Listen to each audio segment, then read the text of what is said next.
So, I know a lot of people like to relish in the misery of the Collingwood Magpies, and don't get me wrong, I'm totally guilty of that.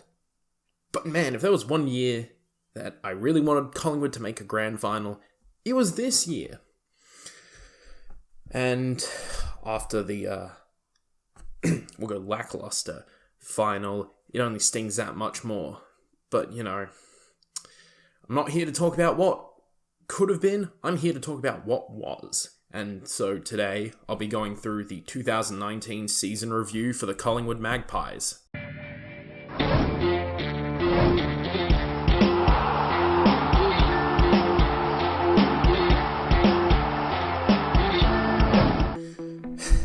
After a heartbreaking 2018 grand final where they lost by only 4 points in the last 2 minutes of the game, no less, Collingwood looked to pretty much bolster an already pretty stellar team with even more depth that will hopefully let them avoid heartbreak once again. In the 2018 off-season, they reacquired Dane Beams from the Lions and traded for Jordan Roughhead from the Bulldogs.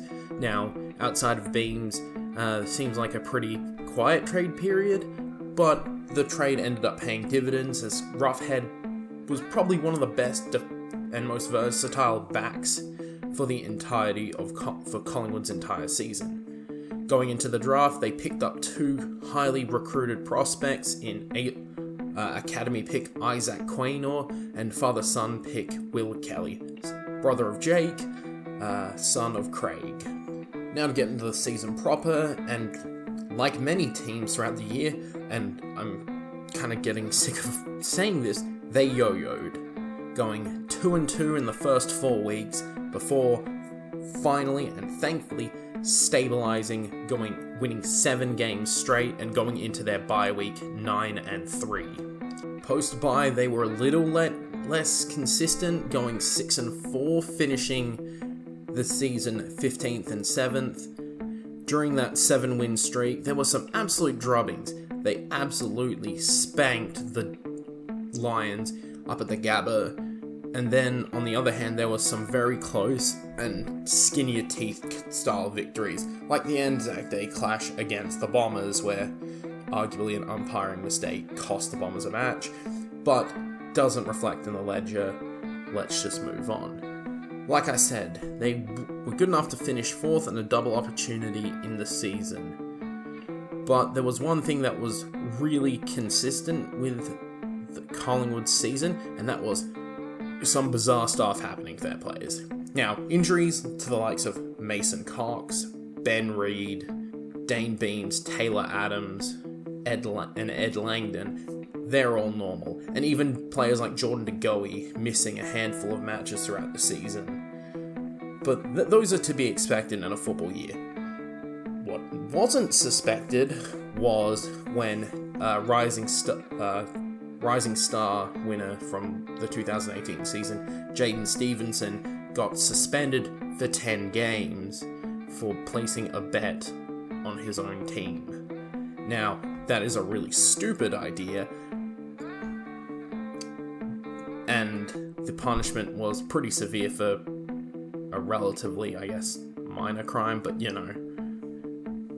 It was going to be even worse, but they suspended most of the games for years into the future, pretty much. Then there was something that was less serious and more kind of funny in a really, really stupid way, and that was the whole fill-in fiasco, where player Braden Sire played some pickup basketball while he was supposed to be injured. What pseudonym did he use?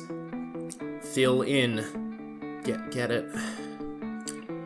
I'm not gonna lie, the whole fiasco or controversy surrounding this is so 2019 season, and when I do a full, more light-hearted look at the season, this would probably be one of the shining moments of just the complete comedy show that that AFL was this year.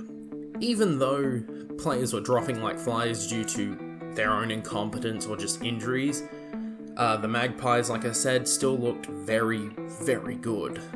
Brodie Grundy he's pretty much cemented his place as All-Australian ruckman for the near future, unless catastrophic injury gets in the way, but I highly doubt that. He played a blinder of a season and was easily one of Collingwood's best performers. The defence really stood up this year. They were absolutely dominant, probably one of the best units in all of football, probably up there with Geelong as well. The midfield kept up appearances, Pendlebury having a pretty good bounce back year, and even though Dane Beams was missing throughout the year, you had other players step up in his stead to really shoulder the pressure, like Adam Treloar, Will Hoskin-Elliott, and those guys just really stepping up to. The forward line wasn't as good as it used to be, or wasn't as good as last year, so I should say. They were down on points. In the 2018 season, they scored 2,046 points, while this year it was a pretty steep decline to only 1,885 points in total throughout the season. Now, whether or not that's something to be concerned about in the future, I don't know. Again, they still got players to come back from injury, and I'm pretty sure there is some young blood coming up through the system that should really help out. Brody Myercheck scored the most goals for the Pies this season with 36 goals, closely followed by Jordan De Goey, who kicked 34 in only 17 appearances. Like I said, he'd been hampered a bit with injuries, and if he's back to full health and gets consistent game time, again, Collingwood are going to be an absolute force to deal with. And even though I said their scoring was down, that's by no means saying they only won close to low-scoring games. No, they put some absolute beatdowns on clubs, particularly against the Crows and the Brisbane Lions off the top of my head. Both, might I add, away from home. Now, getting into the pointy end of the season, alongside Brisbane and the Tigers, Collingwood looked like they had the momentum to go all the way to the grand final, or possibly win it. First up, they came up against a Cats team that did win the minor premiership, but not many had taken seriously as premiership threats for the past couple weeks since they yo-yoed after their 11-1 start to the season. And they took care of business. The defence shut down Geelong pretty much. The offense did enough for them to win. However, it was a little bit concerning when they only scored 61 points, and in the final quarter, the Cats managed to shut out Collingwood, which is, I'm not saying it was kind of a bad sign. It was just like, your offense is a little bit underperforming, especially in the pointy end of the season. But they had a week off to iron that stuff out, get some players back, and go forward. But, unfortunately, for Collingwood, the prelim laid bare all the offensive issues that they had as they got, for 3 quarters, absolutely smoked. It was a low-scoring affair, but they only scored 3 goals till 3-quarter time, and by that stage, they were down by 26 points. Now, not insurmountable, and in the final quarter, they had a furious comeback, scoring 4 goals 5 to only 1 goal 1. But, and you can't help but think, if the offense did manage to show up earlier in the game, because the defense still played extremely well and kept Gold Coast to 8 goals 8 throughout the match. You just think if their forward line showed up for maybe another quarter and a half of the game, they could have won, but unfortunately, they went down by only 4 points.